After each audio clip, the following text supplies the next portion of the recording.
விசாரணை என்ற பேர்ல அடித்து கொல்லப்பட்ட அஜித்குமாரோடைய வழக்கு பத்தி தான் இன்னைக்கு நம்ம பார்க்க போறோம். என்னுடைய நகை காணவில்லை அப்படின்னு சொல்லிட்டு கம்ப்ளைண்ட் கொடுத்தப்பட்ட அந்த நிக்கிதா அவங்க யாரு? அது மட்டும் இல்லாம அஜித்குமார் மட்டும்தான் இதுல பாதிக்கப்பட்டிருக்காரா இவங்களால அப்படின்னு பார்க்கும்போது அஜித்குமார் போல நிறைய பேர் இவங்களால ஏமாற்றப்பட்டிருக்காங்க, பாதிக்கப்பட்டிருக்காங்க. இப்போ கடைசியில அவங்களால ஒரு உயிரே போயிருக்கு. என்ன நடந்ததை பத்தி இந்த வீடியோல பார்க்கலாம். Welcome to the KTV. நீங்க பார்த்துட்டு இருக்கிறது எம்போ ஷோ வித் சோபனா.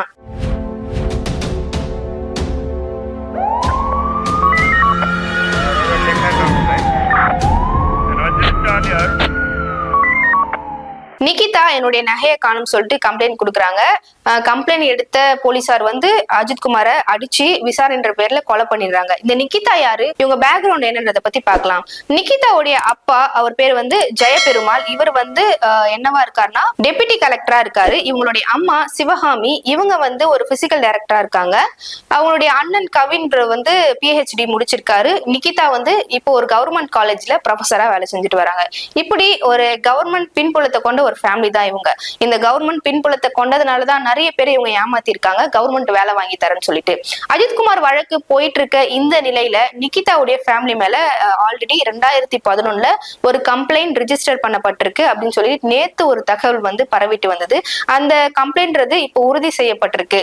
அது என்னன்னா 2010 நாங்க உங்களுக்கு கவர்மெண்ட் வேலை வாங்கி தரோம்னு சொல்லிட்டு பல பேர் இவங்க லட்சக்கணக்கில் மோசடியில ஈடுபட்டிருக்காங்க. பல லட்சம் இல்ல, பல கோடினே சொல்லலாம். அதுல ஒருவர் தான் வந்து நிகிதாவுடைய ப்ரொஃபசர். நிகிதா PhD படிச்சுட்டு இருக்கும்போது அவருடைய ப்ரொஃபசரான தெய்வம்ன்றவர் வந்து இவங்களுக்கு ஃபேமிலியா ஃப்ரெண்டா இருக்காரு. ஒரு ஃபேமிலி ஃப்ரெண்டா ஆகுறாங்க. ஒரு நாள் வந்து நிகிதாவுடைய அம்மா சிவகாமி அவர்கள் வந்து நைட்டு ஒரு 10:45 அந்த டைம்ல வந்து கால் பண்ணி தெய்வம் அவர்களுக்கு கால் பண்ணி, நாங்க வந்து உங்களுக்கு கவர்மெண்ட் காலேஜ்ல வேலை வாங்கி தரோம், நீங்க வந்து ஒரு 9 லட்சம் மட்டும் ரெடி பண்ணி தாங்க அப்படின்னு சொல்லிட்டு கேட்டிருக்காங்க.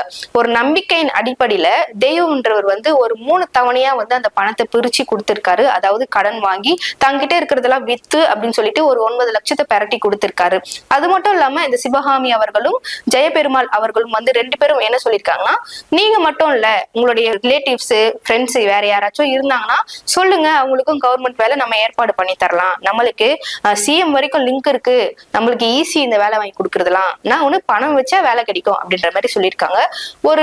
ஒரு நல்ல வேலை கிடைச்சிரும் அப்படின்னு ஒரு நம்பிக்கையில ஒரு நம்பிக்கையான நபர்கள் வந்து கவர்மெண்ட் வேலை வாங்கி தரேன் அப்படின்னு சொல்லும் போது இவரும் என்ன பண்றாருன்னா தன்னுடைய உறவினர் மகனான வினோத்ன்றவர் வந்து இன்ட்ரடியூஸ் பண்ணி அவர்கிட்ட இருந்து ஒரு 8 லட்சம் வந்து இவங்க வாங்குறாங்க. என்னவானா விவோ வேலை உங்களுக்கு நாங்க வாங்கி தரோம் அப்படின்னு சொல்லிட்டு அவரையும் இது உள்ள கொண்டு வராரு. இப்படி 2 நாள் போது, 3 நாள் போது, வேலை என்னாச்சுன்னு சொல்லிட்டு தெய்வம் அவர்கள் வந்து கேக்குறாங்க. அப்ப அவங்க என்ன சொல்றாங்கன்னா, இப்ப எலெக்ஷன் டைம் வந்து ஸ்டார்ட் ஆயிடுச்சு. 2010 CM-ஆ இருந்தவர் திரு கருணாநிதி அவர்கள் தான் இருந்தாரு. சோ 2011 வந்து அந்த எலெக்ஷன் டைம் ஸ்டார்ட் ஆச்சு. இப்ப வந்து வேலை வாங்கி தரது கொஞ்சம் எங்களுக்கு சிக்கலா இருக்கு, கொஞ்ச நாள் வெயிட் பண்ணுங்க அப்படின்னு சொல்லியிருக்காங்க. மாச கணக்குல போகுது, ஆனா வேலை கிடைச்ச பாடே இல்லை. சோ இவங்களுக்கு அப்பதான் கொஞ்சம் கொஞ்சமா ரியலைஸ் ஆகுது, ஒருவேளை நம்ம ஏமாற்றப்பட்டுட்டோமோ அப்படின்னு சொல்லிட்டு. சரி, எங்க பணத்தை கொடுத்துருங்க, வேலை வேணாம்னு சொல்லிட்டு போய் திருப்பி இவங்க கிட்ட கேக்குறாங்க. அப்ப அவங்க என்ன சொல்லியிருக்காங்க, பணம்லாம் வந்து எங்களால திருப்பி தர முடியாது, வெயிட் பண்ணுங்க, வேணா வேலை கிடைக்கும், இல்லைன்னா போங்க அப்படின்ற மாதிரி டோன்லாம் மாறி இருக்கு. அந்த மிரட்டல் டோனா வந்து இவங்க கிட்ட இருந்து வந்திருக்கு. சோ வேலையும் வேணாம், ஒண்ணும் வேணாம், எங்க கொடுத்த பணம் கிடைச்சா போதும் அப்படின்ற ஒரு அடிப்படையில இவங்க போய் கம்ப்ளைண்ட் பண்றாங்க. அதாவது தெய்வமும் வினோத் அவர்களும் வந்து திருமங்கலம் போலீஸ் ஸ்டேஷன்ல போய் கம்ப்ளைண்ட் கொடுக்குறாங்க இவங்களுக்கு எதிரா. அதாவது இவங்க குடும்பம் மேலேயே வந்து பண மோசடி வழக்கு அப்ப 2011 போடப்படுது. அப்ப அந்த கேஸ்ல இருந்து இவங்க எப்படி வெளியே வராங்கன்னா, அதே இன்ஃபுளுன்ஸை வச்சுதான் கவர்மெண்ட் எங்களுக்கு பின்னாடி வந்து பெரிய ஆளுங்களா இருக்காங்க, இந்த FIR எல்லாம் ஒண்ணுமே இல்லை அப்படின்ற மாதிரி எல்லாருமே வந்து பெயில்ல வெளியே வந்துடுறாங்க. அந்த கேஸ் அப்போ அதோடய மூடப்படுது.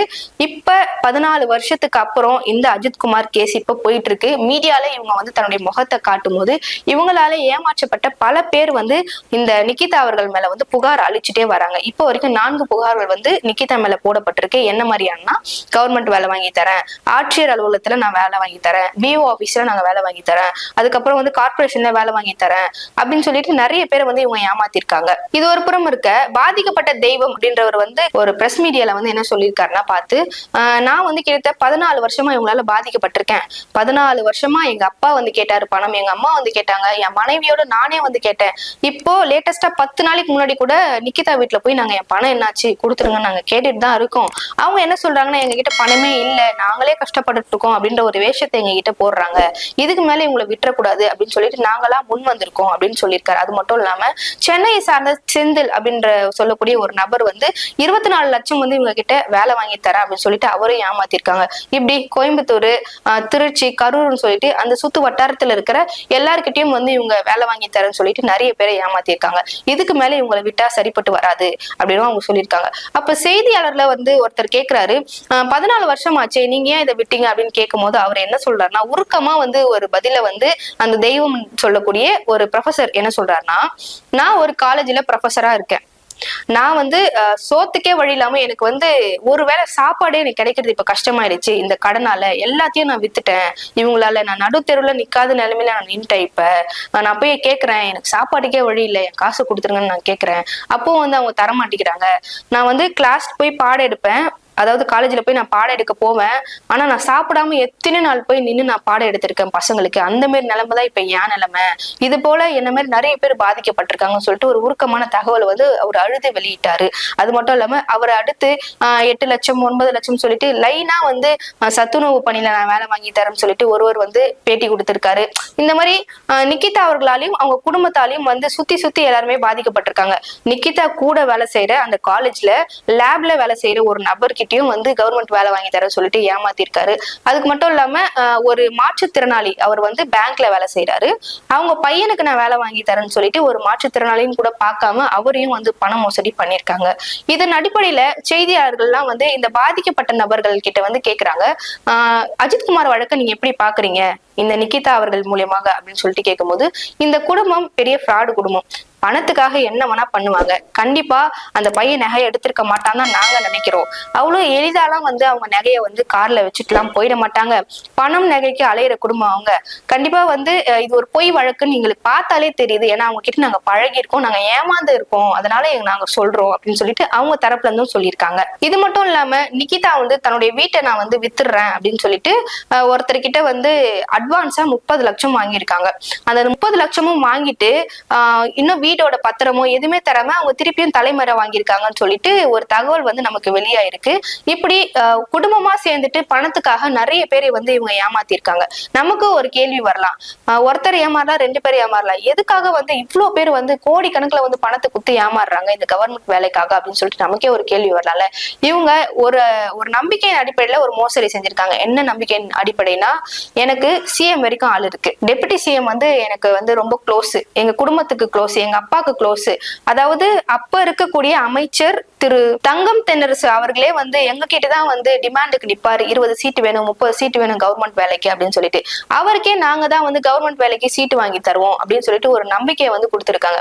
அப்போ ஒரு சராசரியான மனுஷன் என்ன நினைப்பான், ஒருவேளை சிஎம் வரைக்கும் இவங்களுக்கு லிங்க் இருக்கு, ஏதாச்சும் ஒரு கவர்மெண்ட் வேலை வாங்கி கொடுத்தா நம்ம குழைச்சிக்கலாம் அப்படின்ற மாதிரி ஒரு நம்பிக்கையில தான் வந்து இவ்வளவு பேரும் வந்து நம்பி ஏமாந்திருக்காங்க. சிஎம்னு சொல்ற ஒரு பேரை வச்சு அவங்க ஏமாத்திருக்காங்க. இது ஒரு புறம் இருக்க, இந்த வழக்கு பத்தி நிக்கிதா என்ன சொல்றாங்கன்னா, இன்னைக்கு காலையில செய்தியாளர்கிட்ட அவங்க ஒரு பேட்டி கொடுக்குறாங்க. என்ன மாதிரினா, அன்னைக்கு காலையில ஒரு 9:15 அப்ப வந்து நாங்க வந்து கோயிலுக்குள்ள என்ட்ரி ஆகுறோம். எதுக்காகனா, அன்னைக்கு நாங்க கோயிலுக்கு வர்றதாவே எங்களுக்கு ஐடியாவே கிடையாது, எங்க அம்மாவுக்கு ஸ்கேன் எடுக்கிறதுக்காக நான் கூட்டிட்டு போனேன். அப்ப அவங்களுக்கு ஸ்கேன்னா ரொம்ப பயம், அதாவது அந்த ஹாஸ்பிட்டல் கிட்ட வர நேரத்துல எங்க அம்மா என்ன சொன்னாங்கன்னா, நான் கோவிலுக்கு போயிட்டு சாமி வந்து உத்தரவு கொடுத்தாதான் நான் வந்து ஸ்கேன் எடுத்துப்பேன்னு சொல்றாங்க. சரி, அவங்க வழியாவே நம்ம போலான்னு சொல்லிட்டு கோயிலுக்கு நான் வந்து அன்னைக்கு வந்தேன். அப்போ வந்து உள்ள வரும்போது ஒரு 9:15 மணி, அவங்களால நடக்க முடியாது, அவங்களுக்கு வந்து கிடினஸ் வந்துடும், விழுந்துட்டு போறாங்கன்னு சொல்லிட்டு கார் ஓரமா நிப்பாட்டிட்டு அங்க இருந்த ஒரு நபர் கிட்ட வந்து நான் வீல் சேர் எடுத்துட்டு வாங்கன்னு சொல்லிட்டு கேட்டேன். அவர் தான் வந்து அஜித்குமார். அவர் ரேண்டமா வந்தாரு, வீல் சேரை எடுத்துட்டு வந்து கொடுத்தாரு. அப்ப என்ன பண்ணாருன்னா, வீல் சேரை வந்து அங்க வந்து ஒரு ரேங்க் மாதிரி இருக்கு, அது மேல வந்து என்னால ஏத்த முடியாது, சோ இவரா ஏத்திட்டு அங்க ஒரு சின்ன ஒரு விநாயகர் கோயில் இருந்துச்சு, அங்க எங்க அம்மாவை நிப்பாட்டி வச்சிருந்தாரு. அப்போ வந்து சரி அம்மா நீங்க இருங்க, நான் போயிட்டு தேங்காய் பழம்லாம் வாங்கிட்டு வந்துடுறேன்னு சொல்றதுக்கு போனேன் நானு. அப்ப அஜித்குமார் என்ன சொன்னார்னா, மேம் கார் கீயை கொடுங்க, நானே வந்து காரை பார்க் பண்ணிடுறேன் அப்படின்னு சொல்லிட்டு அஜித்குமாரா தானா முன் வந்து என்கிட்ட சாவி வாங்கினாருன்னு சொல்லிட்டு இந்த நிக்கிதா அவர்கள் சொல்லியிருக்காங்க. அதுக்கப்புறம் அவர் வந்து கார் கீயை வாங்கிட்டு போயிட்டாரு. நான் சொன்னேன், எங்க அம்மா இங்க இருக்காங்க, நீங்க கார் பார்க் பண்ணிட்டு அம்மா கிட்ட சாவி கொடுத்துருங்க, நான் வந்து தேங்காயும் பழம் வாங்க போறேன்னு சொல்லிட்டு நான் போனேன். அதுக்கப்புறம் நான் போயிட்டு வர்றதுக்கே 1/2 மணி நேரம் ஆயிடுச்சு. நான் வர்றதுக்கு கொஞ்ச நேரத்துக்கு முன்னாடிதான் வந்து அஜித்குமார் அவர்கள் வந்து கீ எடுத்துட்டு வந்து அம்மா கிட்ட கொடுத்தாங்க அப்படின்னு சொல்லப்படுறது எங்க அம்மா சொன்னாங்க. எதுக்காக 1/2 மணி நேரம் ஆச்சு, காரை பார்க் பண்ணிட்டு வரவே அப்படின்னு சொல்லிட்டு எங்க அம்மா என்கிட்ட கேட்டாங்க. சரி விடுங்க வாங்க தரிசனத்துக்கு போலாம்னு சொல்லிட்டு நான் போகும்போது இன்னொரு செக்யூரிட்டி வந்தாரு. அவர் வந்து பெர்மனன்ட் ஸ்டாஃப்னு நினைக்கிறேன் அப்படின்னு சொல்லிட்டு அவங்க சொல்லியிருந்தாங்க. அவர் வந்து என்ன பண்ணாருன்னா, கொடுங்க நான் அம்மாவை தள்ளிட்டு வரேன் அப்படின்னு சொல்லிட்டு கூடவே எங்க கூட தள்ளிட்டு வந்தாரு. அப்ப அந்த தரிசனத்துக்கு முன்னாடி கோயிலுக்கு முன்னாடி வந்து அந்த கம்பி இருக்கும், அங்கேயே அம்மாவை ஸ்டாப் பண்ணி வச்சுட்டாங்க. ஏன்னா உள்ள வந்து தள்ளிட்டு போக முடியாதுன்னு சொல்லிட்டு நான் மட்டும் உள்ள போனேன். அதாவது அந்த தட்டுல தேங்காய் பழம்லாம் வச்சு கார் சாவியும் வச்சு தரிசனத்துக்கு உள்ள பூசாரி கிட்ட நான் கொடுத்துட்டு திருப்பி வாங்கிட்டு ரிட்டர்ன் வந்துட்டோம். அந்த செக்யூரிட்டி என்ன சொல்றாரா, நீங்க கிளம்புறீங்களா, நான் திருப்பி கொண்டு வந்து விட்டுறேன் அப்படின்னு சொல்லிட்டு கேட்டாரு. நான் சொன்னேன், எனக்கு வந்து எங்க அம்மாவுக்கு கொஞ்சம் மன நிம்மதி வேணும், நாங்க கொஞ்ச நேரம் இங்க இருந்துட்டே போறோம் அப்படின்னு சொல்லிட்டு சொல்றாங்க. இந்த நேரத்துல நமக்கு ஒரு கேள்வி எழும்புது. ஸ்கேனுக்கு கூட்டிட்டு போறாங்க, அவங்க அம்மா பயப்படுறாங்கன்னு சொல்லிட்டு கோயிலுக்கு திருப்பி கூட்டிட்டு வராங்க. அப்ப திருப்பி ஸ்கேன் எடுக்க டைம் ஆகுதா இல்லையா? அவங்க பார்த்தாச்சு, சாமியை வந்து தரிசனம் பண்ணியாச்சு, அப்ப திருப்பி அவங்க ஹாஸ்பிட்டல் தானே கிளம்பி இருக்கும். இதுவே நம்மளுக்கு ஒரு சந்தேகத்தை ஏற்படுத்துது. அது ஒரு பக்கம் இருக்க, இந்த செக்யூரிட்டி கேட்டுட்டு போயிட்டாரு.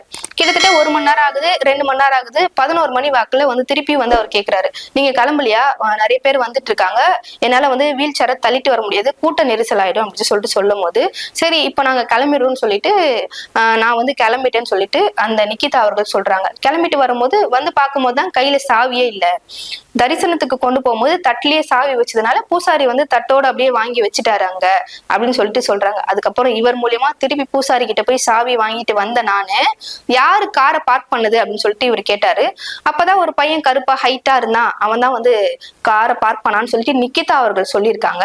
உடனே வந்து இந்த செக்யூரிட்டி வந்து கால் பண்ணி திரு அஜித்குமாரை வந்து கூப்பிட்டுருக்காங்க. அஜித்குமார் திருப்பி வந்து கார் வந்து நான் தான் பார்க் பண்ணேன்னு சொல்லிட்டு திருப்பி சாவி வாங்கிட்டு போயிட்டு நான் திருப்பி காரை எடுத்துட்டு வரேன்னு சொல்லிட்டு வந்திருக்காரு. இதுக்கே நிறைய நேரம் ஆயிடுச்சுன்னு சொல்லிட்டு நிக்கிதா சொல்றாங்க. அதாவது பார்க் பண்ண காரை திருப்பி எடுத்துட்டு வரவே அந்த பையன் வந்து நிறைய நேரம் ஆக்கணும், அதுவே எங்களுக்கு இன்னும் சந்தேகத்தை வந்து ஏற்படுச்சுன்னு சொல்லிட்டு நிக்கிதா சொல்றாங்க. இந்த அளவுல எங்க அம்மாக்கு பசி எடுத்தது, நான் சாப்பாடு வாங்கி கொடுத்தேன், அவ்வளவு ஏப்பாயிடுச்சு, அப்பவும் கார் எடுத்துட்டு வரல, லேட்டா தான் கார் எடுத்துட்டு வந்தான். அதுக்கு முன்னாடி வீல் சேர் எடுத்துட்டு வரும்போதே, அதாவது கோயிலுக்குள்ள வரும்போதே எனக்கும் அஜித்குமாருக்கும் ஒரு மிஸ் அண்டர்ஸ்டாண்டிங் மாதிரி ஆகி ஒரு வாக்குவாதம் வந்துருச்சு. அவன் வந்து என்ன கேட்டானா, அந்த தம்பி எனக்கு 500 ரூபா கொடுங்க, நான் வந்து வண்டி தள்ளின்னு வரணும்னா எங்க செக்யூரிட்டி 5 பேர் இருக்கோம், எங்களுக்கு 10 100 ரூபாய் 500 ரூபாய் கொடுங்கன்னு கேட்கும்போது, இல்ல உனக்கு 100 ரூபாய் தான் தருவன்ற மாதிரி எனக்கும் அந்த தம்பிக்கும் வந்து ஒரு வாக்குவாதம் ஏற்பட்டுச்சு. இதான் அன்னைக்கு நடந்துச்சு. காரை வந்து எடுத்துட்டு வந்து விட்டாங்க. அதுக்கப்புறம் நான் கிளம்பும் தான் பார்த்தேன் கார்ல நகை இல்லை அப்படின்னு சொல்லிட்டு. நமக்கு ஒரு கேள்வி வருது, எதுக்காக கார்ல நகையை கழட்டி வைக்கணும்னு சொல்லிட்டு. இவங்க எப்படி யோசிச்சிருக்காங்கன்னா, ஸ்கேன் சென்டருக்கு போனா, ஸ்கேனருக்கு போனா நகையோட வந்து ஸ்கேன் சென்டர் உள்ள அலோவ் பண்ண மாட்டாங்க, நகையோட எந்த ஸ்கேனை எடுக்கக்கூடாது வேற. சோ ஹாஸ்பிட்டல்ல வந்து நகையை அவசரமா நீங்க கழட்டி கொடுக்க வேண்டாமா, அதனால நகையை இப்பயே கழட்டி கொடுங்கன்னு நான் எங்க அம்மா கிட்ட கேட்டேன். அவங்க வந்து அவங்களுடைய செயினையும் 2 மோதிரத்தையும் 2 வளையும் கழட்டி கொடுத்தாங்க. நான் வந்து அதை ஒரு பேக்ல போட்டு கீழே வச்சுட்டு அதுக்கு மேல துணியெல்லாம் வச்சேன் அப்படின்னு தான் இவங்க சொல்றாங்க. சோ இதுவே இன்னும் கேள்விகளை நமக்கு அதிகரிக்குது. இவங்க முன்னுக்கு பின்னா ஒரு முரணான ஒரு தகவலை தான் வந்து இன்னைக்கு சொல்லியிருக்காங்க. நிறைய கேள்விகள் இது மூலமா எழுப்பிட்டே தான் இருக்கு. இந்த கேஸ் எங்க ஸ்டார்ட் ஆயிருக்கு அப்படின்றத பத்தி நம்ம யோசிக்கணும். நகை காணல அப்படின்னு தான் அங்க இந்த கேஸ் ஆரம்பிக்குது. அதுக்கப்புறம் விசாரணையில அஜித்குமார் கொல்லப்பட்டாரு. எல்லாருமே வந்து கடிவாளம் கட்டின குதிரை மாதிரி அஜித்குமார் இறந்துட்டாரு, அதை மட்டுமே பார்த்துட்டு இருக்குமே தவிர அந்த நகை என்ன ஆச்சு, உண்மையிலே அந்த காருக்குள்ள நகை இருந்ததா இல்லையா, அஜித்குமார் அந்த நகையை எடுத்தாரா இல்லையா, ஒருவேளை நிகிதா அவர்கள் வந்து அவங்களுடைய ஈகோ கிளாஷ் ஆகி இந்த 2 பேருக்கும் அந்த ஏற்பட்ட அந்த வாக்குவாதத்தால அஜித்குமார் என்ன பண்றேன் பாருன்னு மிரட்டல தோனிலாம் பேசியிருக்காங்க. சோ அவரை பழி வாங்கணுன்றதுக்காக நிகிதா அவர்கள் போடப்பட்ட ஒரு சதி திட்டமா இது அப்படின்னு நிறைய கேள்விகள் இதுல முன் வந்திருக்கு. நிகிதா அவர்களை கஸ்டடியில எடுத்து விசாரிச்சா மட்டும்தான் இதுல உண்மைன்றது வெளியே வரும். அது மட்டும் இல்லாம நகை என்னாச்சுன்னு சொல்லிட்டு போலீசார் தீவிர விசாரணையில இன்னும் முன் வரணும். அந்த நகை இருக்கா இல்லையா, இல்ல வந்து இது வந்து போடப்பட்ட ஒரு டிராமாவா அப்படின்னு சொல்லிட்டு எல்லாம் வெளிச்சத்துக்கு வந்தாதான் நம் மக்களாகிய நமக்கு ஒரு தெளிவு கிடைக்கும் நான் நம்புறேன். அஜித்குமார் வழக்கை பொறுத்த வரைக்கும் விசாரணை என்பது போயிட்டு தான் இருக்கு. இன்னும் பல உண்மைகள் வெளிவரும்ன்றதை நம்ம நம்பலாம். நெக்ஸ்ட் வீடியோல உங்களை வந்து சந்திக்கும் வரை உங்களிடமிருந்து விடைபெறுவது நான் உங்கள் சோபனா. நன்றி, வணக்கம்.